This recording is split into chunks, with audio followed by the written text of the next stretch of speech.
এটা কোনো কল্পনার জায়গা না। এখানে বলা হয় সেই সব ঘটনা যেগুলো মানুষ এখনো ব্যাখ্যা করতে পারেনি। শুরু হচ্ছে ভয়ের আড্ডা।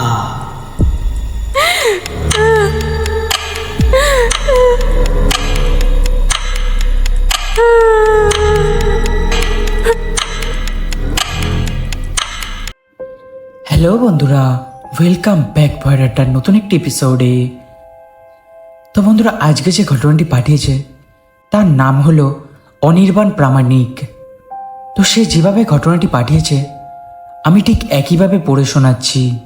আজকের ঘটনাটা কালা জাদুকে কেন্দ্র করে একটি সত্য ভৌতিক ঘটনা।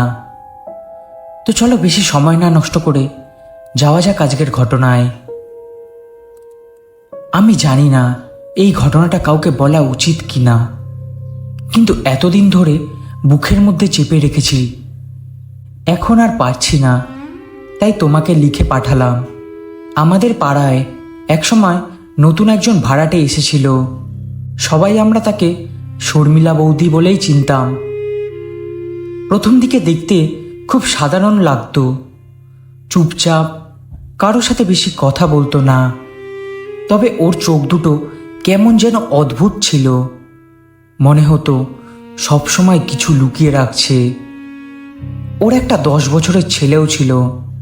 ছেলেটা সবসময় চুপচাপ থাকতো, কারো সাথে খেলতোও না, মানে পাড়ার বাচ্চাদের দিয়ে একটু আলাদাই থাকতো।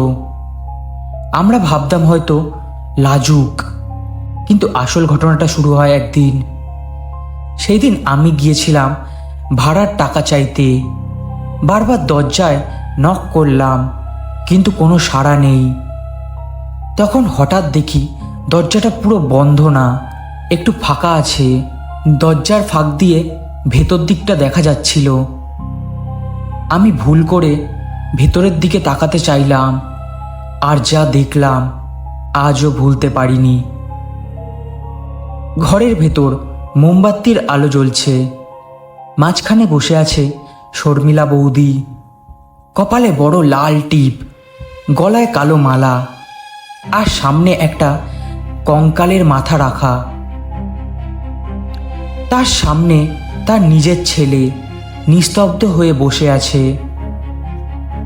শর্মিলা বৌদি মনে মনে কি যেন একটা বলছিল, মনে হচ্ছিল মন্ত্র পড়ছে, কিন্তু সেই মন্ত্র মানুষের মতো শোনাচ্ছিল না, গলা যেন অন্য কারো। হঠাৎ সে ছেলের মাথায় হাত রেখে কিছু বলতে শুরু করলো, আর ছেলেটার শরীর কাঁপতে লাগলো। আমি ভয় পেয়ে দৌড়ে সেখান থেকে পালিয়ে আসি। তারপরে সব স্বাভাবিক। আমি ভেবেছিলাম ওটা একবারের ঘটনা, কি না কি দেখেছি, কিন্তু না। আরেকদিন রাতে জল খেতে উঠেছিলাম, তখন দেখি ওদের জানলা একটু খোলা। ভুল করে আবার তাকালাম।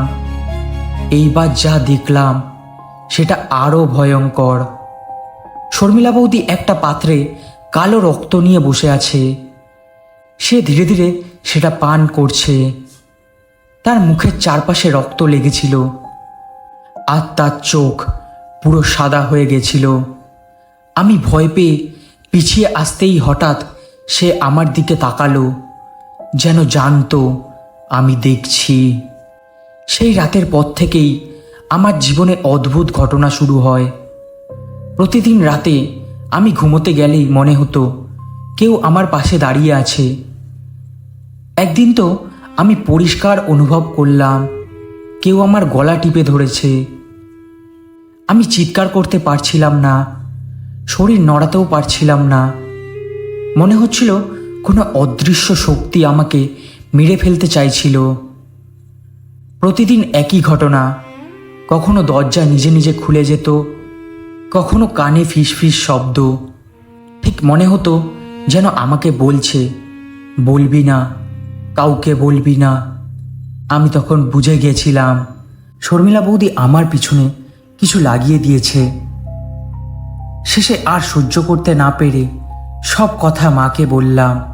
মা প্রথমে বিশ্বাস করেনি, কিন্তু এক রাতে মা নিজেও শুনল আমার ঘরে কারো উপস্থিতি। পরদিন মা সিদ্ধান্ত নিল, আমাকে দিদার বাড়ি পাঠিয়ে দিল। আমি তখন ভয়ে অর্ধেক মরেই গিয়েছিলাম।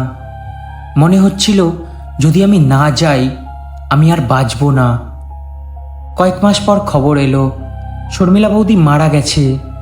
লোকজন বলছিল সে নাকি ত্রন্ত সাধনার সময় কিছু ভুল মন্ত্র জপ করেছিল, তাই নিজের করা শক্তি তাকে গ্রাস করেছে।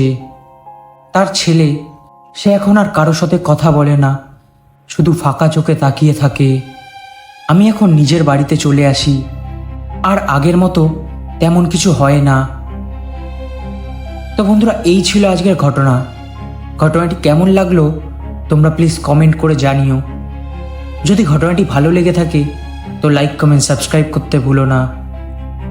তো চলো আবার দেখা হবে নতুন একটি এপিসোডে।